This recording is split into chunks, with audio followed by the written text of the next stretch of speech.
আজকে আমরা আলোচনা করব ঈশ্বরচন্দ্র বিদ্যাসাগর নামক কবিতা।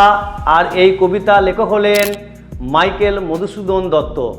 তোমরা নিশ্চয়ই ভিডিও থাম্বনেল দেখে বুঝতে পেরেছো যে আজকে টপিক কি। তাহলে আমরা পুরো আজকে পিপিটির মাধ্যমে অর্থাৎ এই বোর্ডের মাধ্যমে জানব মাইকেল মধুসূদন দত্তের রচিত এই কবিতা, এই কবিতার বিষয়বস্তু, এই কবিতার প্রেক্ষাপট এবং কবিতার অন্তর্গত যে চরণ, সেই চরণের প্রত্যেকটা শব্দ এবং অর্থ, এবং কবিতার শেষে থাকছে সেই গুরুত্বপূর্ণ ছোট প্রশ্ন যেটা তোমার ফাইনাল পরীক্ষার জন্য খুবই গুরুত্বপূর্ণ।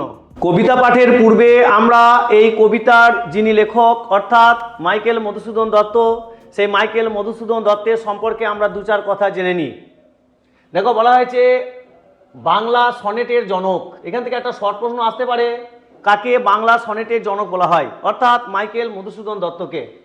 জন্ম ও প্রারম্ভিক জীবন, তিনি 1824 সালে 25শে জানুয়ারি অধুনা বাংলাদেশের যশোহর কপোতাক্ষ নদীর তীরে সাগরদাড়ি গ্রামে এক ধনাঢ্য হিন্দু কায়স্থ পরিবারে জন্মগ্রহণ করেন। আমরা এই কবিতা ঠিক শুরু করার আগে অবশ্যই একবার এই মাইকেল মধুসূদন দত্তের জীবন কাহিনী সম্পর্কে জেনে নেব, কেননা এই কবিতার প্রেক্ষাপটই হচ্ছে এই কবির জীবন কাহিনী। এরপর আছে যুগান্তরী অবদান। তিনি বাংলা সাহিত্যের প্রথম আধুনিক এবং বিদ্রোহ কবি। তিনি বাংলা কাব্যে অমিত্রাক্ষর ছন্দ, মোস্ট ইম্পর্টেন্ট কিন্তু জায়গাটা, যে বাংলা সাহিত্যে অমিত্রাক্ষর ছন্দ এবং সনেট বা চতুর্দশী কবিতার সার্থক প্রবর্তন করেন। এরপর আসছে ধর্ম পরিবর্তন। হিন্দু কলেজ অব কলকাতায় অধ্যয়নকালে পাশ্চাত্য সংস্কৃতির টানে 1843 সালে তিনি খ্রিস্ট ধর্ম গ্রহণ করে নিজের নামের সাথে মাইকেল যুক্ত করেন। শুধু এটাই তার ধর্ম পরিবর্তনের কারণ নয়, আমরা বিস্তারিত আলোচনা করছি একটু পর। শ্রেষ্ঠ এবং সাহিত্যকর্ম, তিনি তার রচিত কালজয়ী মহাকাব্য, মেঘনাদ কাব্য এবং বাংলা সাহিত্যে বিশ্ব মানবের উচ্চতর নিয়ে যায়, যা 1843 সালে 29শে জুন কলকাতায় তার জীবন বাসনা ঘটে। যদি আমরা মাইকেল মধুসূদন দত্তের পুরো জীবন কাহিনী এবং সাহিত্যিক কীর্তি আলোচনা করতে চাই, তাহলে এক্ষেত্রে আমাদের যে কবিতা, সেই কবিতা পাঠ এবং কবিতার অন্তর্নিহিত সমস্ত খুঁটিনাটি বিষয়গুলো আমরা জানতে পারবো না। তাই কবি জীবনের কাহিনীগুলোকে আমরা স্বল্প পরিমাণে এইটুকুই মাত্র ব্যাখ্যা করলাম। এরপর দেখে নেব আমরা আমাদের কবিতার সেই চরণ এবং চরণের অন্তর্গত অর্থ এবং কবিতার প্রেক্ষাপটগুলো কি আছে। আমাদের কবিতার নাম হচ্ছে ঈশ্বরচন্দ্র বিদ্যাসাগর। এত মনীষী থাকতেও, এত জ্ঞানীগুণী, এত দেশভক্তি ব্যক্তি থাকতেও হঠাৎ মাইকেল মধুসূদন দত্ত কেন আমাদের ঈশ্বরচন্দ্র বিদ্যাসাগরকে এত শ্রদ্ধা জানিয়ে, ওনার প্রতি ভক্তি জানিয়ে কবিতা ওনার জন্য রচনা করেছেন? আমরা সচরাচর বুঝি আমাদের সমাজে সেই সমস্ত মানুষেরা বা সেই সমস্ত ব্যক্তিরা তখনই অপর ব্যক্তির সুনাম করে যখন সেই মানুষের দ্বারা আপন ব্যক্তিত্ব বা ব্যক্তিসত্তার কি হয়, উপকার হয়। এখানেও এই কবিতার কিন্তু প্রেক্ষাপট আছে, অর্থাৎ মাইকেল মধুসূদন দত্ত হঠাৎ ঈশ্বরচন্দ্র বিদ্যাসাগরকে নিয়ে এই ঈশ্বরচন্দ্র বিদ্যাসাগর কবিতা কেন লিখলেন? এর পিছনের প্রথম রহস্য হচ্ছে, আমরা কম বেশি সবাই জানি যে প্রথম জীবনে মাইকেল মধুসূদন দত্তের নাম কিন্তু মাইকেল ছিল না, ছিল মধুসূদন দত্ত। আর এই যে দত্ত টাইটেল থেকে আমরা বুঝতে পারি উনি একজন জন্মগত পিওর বাঙালি ছিলেন। তাহলে এখন কৌতূহল হতেই পারে আমাদের মনে, এই পিওর বাঙালি কি করে একজন মাইকেল পদটা পেলেন? এখান থেকেই শুরু হবে আমাদের কবিতার প্রেক্ষাপট। উনি একজন তৎকালীন সময়ে জমিদার বা বণিক পরিবারের সন্তান ছিলেন। পিতার অর্থ সম্পত্তির কোনো অভাব ছিল না। এই পিতার অর্থসম্পত্তির অভাব না থাকার কারণে তিনি তৎকালীন সময়ের ব্রিটিশ ইস্ট ইন্ডিয়া কোম্পানি দ্বারা পরিচালিত যে শিক্ষা, সেই শিক্ষা উনি গ্রহণ করেছিলেন। ওনার কথোপকথন, ওনার খাওয়ার যে পদ্ধতি, ওনার যে সমস্ত পরিকল্পনা, সব কিছুই কিন্তু ছিল এই ইস্ট ইন্ডিয়া কোম্পানি অর্থাৎ ইংল্যান্ডীয় ব্যক্তিদের মতো। যদি তোমরা একটু বিষয় লক্ষ্য করো, দেখবে আমাদের এই মাইকেল মধুসূদন দত্তের যে হেয়ার স্টাইলটা আছে, সেই হেয়ার স্টাইলটাও কিন্তু তৎকালীন যে ব্রিটিশ যে সমস্ত অফিসাররা ছিলেন, সেই অফিসারদের অনুকরণে কিন্তু এটা তৈরি। জানি না সত্য না মিথ্যা, কথিত আছে উনি ওনার হেয়ার স্টাইলটাকে, যে নাপিত দিয়ে উনি হেয়ার স্টাইলটাকে সবসময় একই রকম রাখতেন, সেই নাপিতকে নাকি একটা মোহর দান করেছিলেন। এটা একটা কথিত, অস্বাভাবিকও কিছু নয়, কারণ ওনার বাবা ছিলেন তৎকালীন সময়ের একজন ধনী ব্যক্তি। একটি মাত্র সন্তান, মাতা আছেন। এই সন্তান অর্থাৎ মধুসূদনের সঙ্গে তার পিতার একটা বন্ধুত্ব সম্পূর্ণ সম্পর্ক। সম্পর্কটা এতটাই মধুর এবং সম্পর্কটা এতটাই গভীর, যেটা বর্তমান যুগে এইরকম বাবা এবং ছেলের মধ্যে পাওয়া খুবই দুষ্কর। বাবা এবং ছেলে একই টেবিলে বসে তারা বিদেশি মদ্য পান করত। সন্তান সেই সন্তান যেই সন্তান আজকের পোশাক কাল পরতো না, সেই সন্তান যে আজকের জুতো কাল পরতো না, এমন বিলাসবহুল সোনার চামচ মুখে দিয়ে বড় হয়েছিলেন মাইকেল মধুসূদন দত্ত। কোনো এক সময় তিনি পাঠ্যরত অবস্থায় কোনো এক ব্রিটিশ অর্থাৎ ইস্ট ইন্ডিয়া কোম্পানির কোনো এক অফিসারের মেয়ের সঙ্গে তার প্রণয় ঘটে এবং সেই প্রণয়ে সেই নারীকে পেতে গেলে একটা শর্ত হয়। শর্ত হচ্ছে তাকে খ্রিস্টান ধর্ম গ্রহণ করতে হবে। এটা একটা যুক্তি। আবার কেউ কেউ বলে থাকে না, ওনার লক্ষ্যই ছিল সে বিশ্বের 1 নম্বর কবি হবে। অর্থাৎ তৎকালীন সময়ে বিশ্বের 1 নম্বর কবি ছিলেন মিল্টন।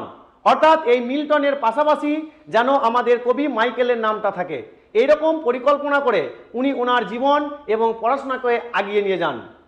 বর্তমানে আমরা দাঁড়িয়ে যেমন বিভিন্ন প্ল্যাটফর্মের মাধ্যমে ভাইরাল হতে পারি, সেরকম তৎকালীন সময়ে এই কবিতা, গল্প, নাটক, উপন্যাস, ছোট গল্প বিভিন্ন মাধ্যম ছিল, সেই মাধ্যমে তারা কিন্তু ভাইরাল হতে পারত। তাই মাইকেল মধুসূদন দত্তও সারা পৃথিবীতে নিজের নাম খ্যাতি অর্জন ছড়িয়ে দেওয়ার জন্য উনি স্বপ্ন দেখেছিলেন আমারও নাম যেন বিশ্বের ইতিহাসে অর্থাৎ মিল্টনের পাশাপাশি যেন থাকে। এই যে এক ঢিলে দুই পাখি, দেখলেন যে আমার ইংল্যান্ড যাওয়ার পথও কি হবে, পরিষ্কার হবে যদি আমি খ্রিস্টান ধর্ম গ্রহণ করি এবং আমার যে প্রেমিকা সেই প্রেমিকাকেও আমি আমার স্ত্রী রূপে পাবো। তাই কোনো একদিন হঠাৎ পিতামাতাকে না জানিয়েই উনি কি করলেন, ধর্মান্তর করলেন, অর্থাৎ হিন্দু ধর্ম পরিত্যাগ করে খ্রিস্টান ধর্ম গ্রহণ করলেন। তখনই ওনার নামের পাশে যোগ হলো মাইকেল, অর্থাৎ মাইকেল মধুসূদন দত্ত। যেই পিতা তার সন্তানকে বন্ধুর মতো দেখত, সেই মা যে সন্তানকে তার জীবনের সব কিছুই মনে করত, এমন একটা সন্তান যে তার পিতামাতার সম্মান, পিতামাতার ঐশ্বর্য, পিতামাতার কোনো কিছু বিবেক বিবেচনা না করেই নিজের আত্মসুখের জন্য ধর্মান্তর পরিবর্তন করলো, অর্থাৎ সনাতন ধর্মীকে উপেক্ষা করে ইহুদি বা খ্রিস্টান ধর্ম গ্রহণ করলো। এতে পিতা খুবই কষ্ট পেলেন এবং তেজ্যপুত্র বলে ঘোষণা করে বাড়ি থেকে বের করে দিলেন। এরপর উনি যখন তার সেই প্রেমিকা অর্থাৎ প্রেমিকার পিতার সঙ্গে আলোচনায় যায়, সেই প্রেমিকার পিতাও কিন্তু বলে দেয় না, যেহেতু তেজ্যপুত্র সেহেতু সেক্ষেত্রে আমি আমার মেয়ের হাত তোমার হাতে তুলে দিতে পারি না। তাহলে তার যে দুটি যে পরিকল্পনা ছিল, তার একটা পরিকল্পনা কিন্তু নষ্ট হলো, অর্থাৎ খ্রিস্টান ধর্ম গ্রহণ করার পর। দ্বিতীয় থাকছে তার মূল লক্ষ্য, সেটা হচ্ছে সারা পৃথিবীতে মিল্টনের পাশাপাশি যেন তার নামটাও যেন খ্যাতি অর্জন হতে পারে, অর্থাৎ জনপ্রিয়তা অর্জন করতে পারে। উনি কোনো এক সময় পিতামাতাকে না জানিয়েই ঘর থেকে বেরিয়ে চলে গেলেন বিদেশে পাড়ি, অর্থাৎ ইংল্যান্ডে। সেখানে গিয়ে উনি প্রথম জীবনে অনেক কষ্ট পান, আর্থিক কষ্ট পান এবং সেই আর্থিক কষ্টর পরে তার জীবনে আসে এক নারী, অর্থাৎ কোনো এক মেয়ে তাকে চুক্তিপত্রে বিবাহ করে। কিন্তু বিবাহ করার পরেও সেই চুক্তিপত্র শেষ হয় এবং পরবর্তীকালে আবার একাকিত্ব জীবনযাপন করে। এরকমভাবে চলতে থাকে তার বৈদেশিক অর্থাৎ বিদেশে থাকাকালীন জীবনযাপন। এই মধুসূদনের জীবনে অনেক ট্র্যাজেডি আছে, বলতে গেলে ভিডিও অনেক বড় হবে। যদি কখনো সুযোগ পায় তাহলে অবশ্যই প্রথম থেকে শেষ পর্যন্ত মাইকেল মধুসূদন দত্তের শুধু জীবন কাহিনী নিয়ে একটা ভিডিও বানাবো। যদি তোমাদের মাইকেল মধুসূদন দত্তের জীবন কাহিনী পুরোটাই জানতে চাও তাহলে অবশ্যই কমেন্টে জানিও। এরপরে আসি আমাদের মূল টপিক। আমাদের যে কবিতা ঈশ্বরচন্দ্র বিদ্যাসাগর, সেই ঈশ্বরচন্দ্র বিদ্যাসাগর কবিতার সঙ্গে মাইকেল মধুসূদন দত্তের এই জীবন কাহিনীর কি প্রাসঙ্গিকতা আছে? 100% প্রাসঙ্গিকতা আছে। এই যে সোনার চামচ মুখে দিয়া যে সন্তান, সেই সন্তানটা আজকে চলে গেল বিদেশে, দুটো পয়সার জন্য বহু পরিশ্রম করে শিক্ষকতাগিরি করে বা অন্যান্য মজুরি করে সে অর্থ উপার্জন করে এবং তার পড়াশোনা বজায় রাখে। কোনো একদিন সে তার লক্ষ্যে পৌঁছায় ঠিক কাঠগড়ায়, সেখানে পৌঁছেও যায় তার সমস্ত কবিতা, তার সমস্ত কাব্য নিয়ে, কিন্তু ওই দেশে নিয়ম অনুসারে তাকে উপেক্ষা করা হয়, অর্থাৎ আমাদের মাইকেল মধুসূদন দত্তকে উপেক্ষা করা হয়। তখন উনি ফিরে আসেন, তখন অনেক কিছু ঘটে যায়। ইতিমধ্যে তার সমস্ত সম্পদ নষ্ট হয় এবং বেশ কিছু সম্পদ তার ঋণ হয় ওই বিদেশের ব্যাংকের কাছে। সেই দেশের যে নিয়ম, সেই নিয়ম অনুসারে তার কাছে 1000 টাকা প্রাপ্য হয় তার দেশ। এই 1000 টাকা দিতে না পারায় মাইকেল মধুসূদন দত্তকে তারা জেল হাজতে রাখে। এই জেলে থাকাকালীন অবস্থায় কোনো একটা পেপারের মাধ্যমে আমাদের বাংলার গর্ব, আমাদের বাংলার বীর বিদ্যাসাগর, দয়াসাগর, ঈশ্বরচন্দ্র বিদ্যাসাগর তিনি তার মায়ের সঙ্গে আলোচনায় বসেন যে মা, এরকম একটা ঘটনা ঘটেছে, আমারই দেশের কোনো এক ভাই মাত্র 1000 টাকা অর্থের বিনিময়ে আজকে বিদেশে জেল হেফাজতে আছে। যেমন করে হোক এই আমার দেশবাসীকে আমার দেশে ফিরিয়ে আনতেই হবে। এখন কিন্তু মাইকেল মধুসূদন দত্তের সঙ্গে বিদ্যাসাগরের কোনো সংযোগ ছিল না, শুধুমাত্র উনি জেনেছিলেন অমক নামের অমক ব্যক্তি এর জেলে আছে। মা ভগবতী দেবীর প্রচেষ্টায় তিনি সেই অর্থ বিদেশে পাঠিয়ে আমাদের মাইকেল মধুসূদন দত্তকে আবার পুনরায় ভারতে ফিরিয়ে আনেন। এই যে ভারতে ফিরে আসা এবং ঈশ্বরচন্দ্র বিদ্যাসাগরের দ্বারা পুনর্বার একবার নতুন জীবন ধারণ করা, এই যে কৃতজ্ঞতা, এই কৃতজ্ঞতার পরিপ্রেক্ষিতেই উনি দয়াসাগর বিদ্যাসাগরকে নিয়ে আজকের কবিতা রচনা করেছেন ঈশ্বরচন্দ্র বিদ্যাসাগর। এটা ছিল আপাতত কবিতার প্রেক্ষাপট। এখানে যাবতীয় মধুসূদনের যে সমস্ত কাহিনীগুলো বলা হলো, জীবন কাহিনীগুলো সবই কিংবদন্তি, অর্থাৎ লোকমুখে প্রচলিত, বা কিছু কিছু বইয়েও কিন্তু এই বিষয়গুলো বলা আছে। যাই হোক, আমরা চলে যাব আজকে আমাদের মূল কবিতা ঈশ্বরচন্দ্র বিদ্যাসাগর সম্পর্কে মাইকেল মধুসূদন দত্ত কি বলেছেন। প্রত্যেকটা চরণকে আমরা ভাঙবো এবং তার বিশ্লেষণ করার চেষ্টা করব। আমাদের দেখো প্রথমে পয়েন্ট করা আছে উৎস এবং কবিতার প্রেক্ষাপট। বলছে ঐতিহাসিক পটভূমি ও কৃতজ্ঞতা।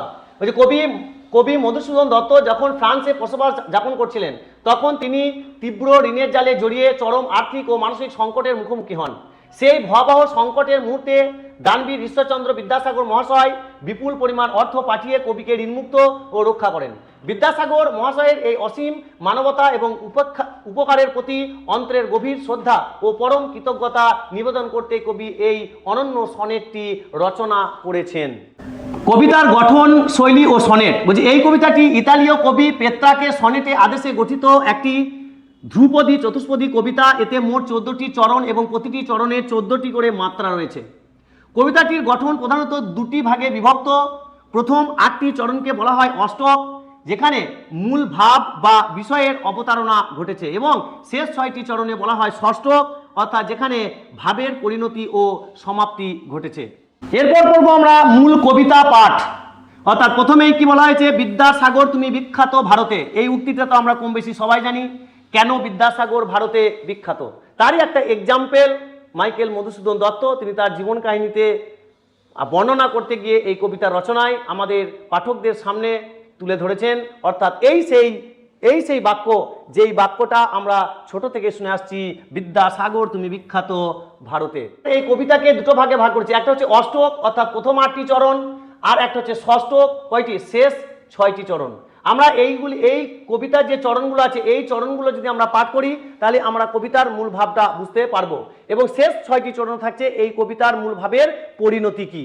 তাহলে অষ্টকের প্রথম যে 8টি চরণ, সেই 8টি চরণে কি বলা আছে, বিদ্যাসাগর তুমি বিখ্যাত ভারতে। বিদ্যাসাগর তুমি বিখ্যাত ভারতে, অর্থাৎ এই যে ঈশ্বরচন্দ্র বিদ্যাসাগর উনি ভারতে বিখ্যাত, কোনো একজন ব্যক্তির কাছে শুধু বিখ্যাত নয়।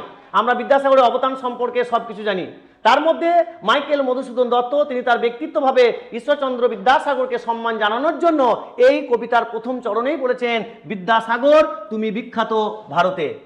করুণার সিন্ধু তুমি, করুণার সিন্ধু, সিন্ধু নদ যার শেষ নেই, যার করুণার শেষ নাই, অর্থাৎ এই বিদ্যাসাগরের করুণার কোনো শেষ নেই। করুণার সিন্ধু তুমি, সেই জানে মনে। কার মনে?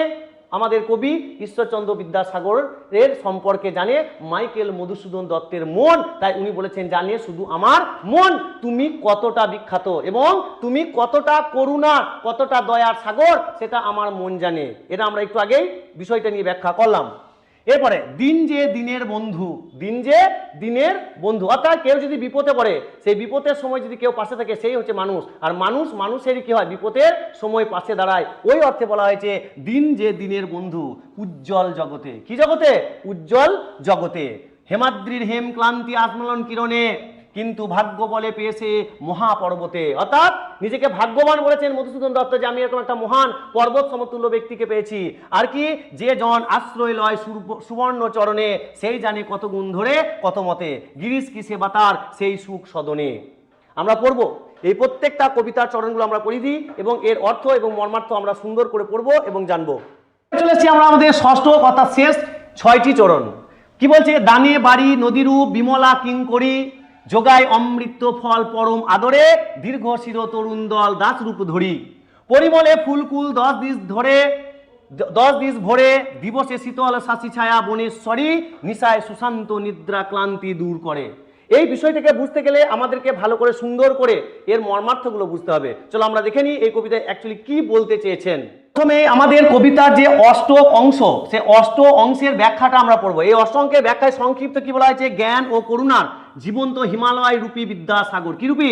হিমালয় রূপী বিদ্যাসাগর। ওনার মন যে কত বড় ছিল সেই উপমা করতে গিয়ে উনি হিমালয় এই শব্দটাকে তিনি প্রয়োগ করেছেন। তাহলে আমরা প্রথমেই জানবো অষ্টক অংশ, তারপর জানবো আমরা ষষ্ঠ অংশ। বিদ্যাসাগর করুণার মহাপর্বত। বিদ্যাসাগর করুণার মহাপর্বত। প্রথম 8 লাইনের অন্তর্মিল এবং তাৎপর্য বলছে, বিদ্যা এবং করুণার অধিপতি কবি বিদ্যাসাগরকে কেবল অগাধ বিদ্যার সাগরই বলেননি, তাকে করুণার সিন্ধু রূপেও মণ্ডিত করেছেন।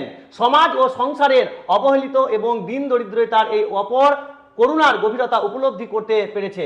এরপর আসছে হিমালয়ের সঙ্গে তুলনা। প্রথমে কার সঙ্গে? বিদ্যা এবং করুণার সঙ্গে তুলনা করা হয়েছে। তারপরে কার সঙ্গে? হিমালয়ের সঙ্গে তুলনা করা হয়েছে। বিদ্যাসাগরের ব্যক্তিত্ব কবি হিমাদ্রি এবং হিমালয় পর্বতের সঙ্গে তুলনা করেছেন। প্রাতকালীন সূর্যের আস্মালন রশ্মিতে সুবর্ণগিরি হিমালয় যেভাবে উজ্জ্বল দেখা যায়, তেমনি বিদ্যাসাগরের জ্ঞান, দয়া এবং সমগ্র বিশ্বকে আলোকিত করে। তাহলে আমরা প্রথমে কি দেখলাম? বিদ্যাসাগরকে কার সঙ্গে? বিদ্যাসাগরকে বিদ্যা এবং করুণার সঙ্গে, তারপরে হিমালয়ের সঙ্গে, তারপরে বলছে আশ্রয় দাতার অপার মহিমা। আশ্রয় দাতার অপার মহিমা, অর্থাৎ উনি আশ্রয় দাতা ছিলেন। কি বলছেন? ভাগ্যগুণে যে সৌভাগ্যবান ব্যক্তি, সে এই মহাপর্বতে সুবর্ণ চরণে আশ্রয় গ্রহণ করার সুযোগ পায়। অর্থাৎ মাইকেল মধুসূদন দত্ত নিজেকে ভাগ্যবান বলে মনে করেন। কেন না? এইরকম একটা মহান ব্যক্তিত্বের পায়ের তলায় উনি কি পেয়েছিলেন? আশ্রয় পেয়েছিলেন। অর্থাৎ সেই যে ঋণ উনি পরিশোধ করেছিলেন বিদ্যাসাগর, তার যে ঋণ সেই পরিশোধ হবে না এবং তিনি কতটা জ্ঞানী, কতটা বড়, সেইটা বোঝাতে গিয়ে এখানে বলেছেন আশ্রয়দাতার অপার মহিমা। অর্থাৎ সেই একমাত্র জানে যে এই আশ্রয়দাতার হৃদয়ে কত বিচিত্র গুণ এবং কিরূপ অপার্থিব মানসিক শান্তি বিরাজমান করে। অর্থাৎ এই সমস্ত ব্যক্তির কাছে থাকলে কি ধরনের শান্তি পাওয়া যায়। কথিত আছে এখন বর্তমান যুগে একটা নীতি কথা, সৎসঙ্গে বিরিয়ানি, অসৎসঙ্গে বিড়িটানি। তাই সৎসঙ্গ থাকলে কতটা সুখ পাওয়া যায় এটাও কবি মধুসূদন দত্ত উপলব্ধি করেছিলেন এবং বিদ্যাসাগরকে মহান বলে ওনাকে সম্মান দিয়েছিলেন। এরপর জেনে নেব আমাদের যে শেষের যে 6টা চরণ, সেই 6টা চরণের মূল বক্তব্য কি। ষষ্ঠ অংশের ব্যাখ্যায় দেখবো আমরা কি বলা হয়েছে। ষষ্ঠ অংশের ব্যাখ্যা বলা হয়েছে প্রকৃতির উপমায় বিদ্যাসাগরের চির কল্যাণময় অবদান। অর্থাৎ বিদ্যাসাগর কিভাবে আমাদের সমাজকে, আমাদের সমাজের মানুষদের কিভাবে কল্যাণ করেছেন, সেইগুলো আমরা আমাদের এই ষষ্ঠ অংশের ব্যাখ্যায় আমরা দেখব। প্রকৃতির মতোই মহান দাতা কে? আমাদের বিদ্যাসাগর। কার মতো? প্রকৃতির মতোই মহান। প্রকৃতি কোনোদিন কৃপণতা রাখে না। প্রকৃতি তার আলো, বাতাস, বায়ু সবকিছু কি করে? উজাড় করে দেয়। সেরকমই বিদ্যাসাগরকেও প্রকৃতির মতোই মহান বলে উল্লেখ করেছেন কবি মাইকেল মধুসূদন দত্ত। শেষ 6 লাইনের নিগুড় তত্ত্ব বলছে, ষষ্ঠকে কবি বিদ্যাসাগরকে প্রকৃতির রূপকে তুলনা করেছেন। হিমালয় পর্বত যেভাবে মানুষের জীবনকে নানা দান দিয়ে ধন্য করে, বিদ্যাসাগরও তেমনই সমাজের দুঃখীদের দান করে থাকেন হিমালয় পর্বতের মতো।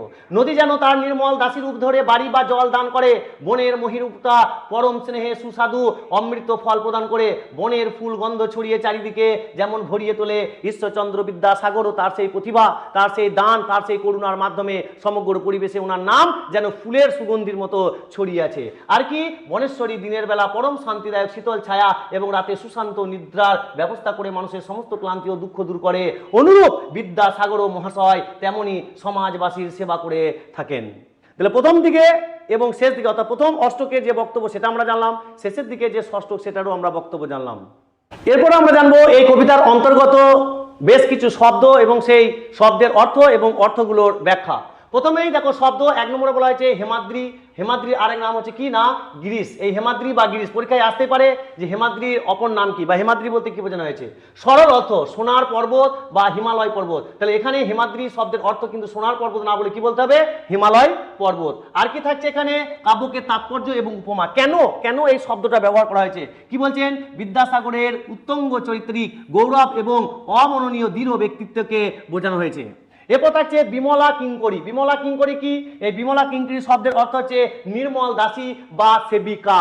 যার কোনো স্বার্থ থাকে না, যে নির্মল, যে স্বচ্ছ, যে পবিত্র, এইরকম কোনো দাসীকে কোন উপমা এবং কোন বিশেষণ দ্বারা ব্যাখ্যা করা হয় বা আলোচনা করা হয়? বিমলা কিঙ্করী বলে ব্যাখ্যা করা হয়। তাহলে বিমলা কিঙ্করী শব্দের অর্থ আমরা কি জানলাম? না নির্মল দাসী বা সেবিকা। এখানে কি আছে তাৎপর্য? যে এখানে নদীর নির্মল ধারাকে বিদ্যাসাগরের অবারিত দানশীল সেবার সঙ্গে তুলনা করা হয়েছে এই শব্দের মাধ্যমে, বিমলা কিঙ্করী শব্দের মাধ্যমে। নেক্সট আমাদের যে শব্দ থাকছে সে শব্দ হচ্ছে দীর্ঘ শিরতরু দল, অর্থাৎ উঁচু গাছের সারি বা মহীরূপ। তাৎপর্য কি আছে? অসহায়দের প্রতি বিদ্যাসাগরের স্নেহ এবং অকৃপণভাবে খাদ্য, শিক্ষা এবং দানের প্রতীক। তারপরে আমাদের কবিতার গুরুত্বপূর্ণ প্রশ্ন এবং তারপরে আমাদের এখানে কবিতার অন্তর্গত শব্দ হচ্ছে পরিমল। পরিমল শব্দ অর্থ হচ্ছে ফুলের মনোরম গন্ধ এবং সুবাস, অর্থাৎ বিদ্যাসাগরের যে খ্যাতি তাকে এই ফুলের সুবাসের সঙ্গে তুলনা করা হয়েছে। এখানে তাৎপর্য কি বলা হয়েছে? বিদ্যাসাগরের নিষ্কাম এবং উদার সমাজ সংস্কারমূলক কাজের সুবাস যা সর্বত্র ছড়িয়ে পড়ে। এরপর থাকছে বনেশ্বরী। বনেশ্বরী শব্দ অর্থ কি? বনের অধিষ্ঠাত্রী দেবী। কি? বনের অধিষ্ঠাত্রী দেবী হচ্ছে কি? বনেশ্বরী। এখানে কি বলা হয়েছে তাৎপর্যে? পরম শান্তিদায়ী মায়ের রূপ যিনি বিপন্ন মানুষের দিন রাত্রের ক্লান্তি আপনোদন করেন, অর্থাৎ সমস্ত ক্লান্তি দূর করে নেয়। দিনের বেলায় সূর্যের আলো থেকে আমাদেরকে রক্ষা করে এবং রাত্রের বেলায় একটা সুন্দর বসবাস করার ব্যবস্থা করে দেয় এই বনেশ্বরী বা আমাদের বোন। এই কবিতা থেকে বেশ কিছু গুরুত্বপূর্ণ প্রশ্ন তো আমাদের হয়ে যায়, তার মধ্যে কয়েকটা এক্সাম্পল স্বরূপ আমি তোমাদের সামনে রেখেছি। যেমন বিদ্যাসাগর, ঈশ্বরচন্দ্র বিদ্যাসাগর কবিতাটি কার রচনা? অবশ্যই মাইকেল মধুসূদন দত্ত। এই কবিতায় বিদ্যাসাগরকে কোন পর্বতের সঙ্গে তুলনা করা হয়েছে? হিমাদ্রি বা সোনার পর্বত বা হিমালয়ের সঙ্গে। এটি কোন কাব্যরূপের অন্তর্গত, অর্থাৎ এটির উৎস কি? এটি চতুর্দশপদী কবিতা বা সনেট জাতীয়। কবি বিদ্যাসাগরকে কি কি বিশেষণে ভূষিত করেছেন? বিদ্যাসাগর, করুণার সিন্ধু, দীনের বন্ধু। এই ছিল আপাতত আমাদের আজকের কবিতার প্রেক্ষাপট, লেখকের জীবন বৃত্তান্ত এবং কবিতার যে চরণ, সেই চরণগুলো এবং চরণের অন্তর্গত শব্দ, শব্দের অর্থ এবং তাৎপর্য। যদি তোমাদের এই ভিডিও ভালো লেগে থাকে তাহলে অবশ্যই একটি লাইক দিও, আর এইরূপ শিক্ষণীয় ভিডিও পেতে এই আইএসপি তুফান খাতিব চ্যানেলকে সাবস্ক্রাইব করে রাখো। আজকের মতো এই পর্যন্ত, আবার দেখা হবে পরের ভিডিওতে।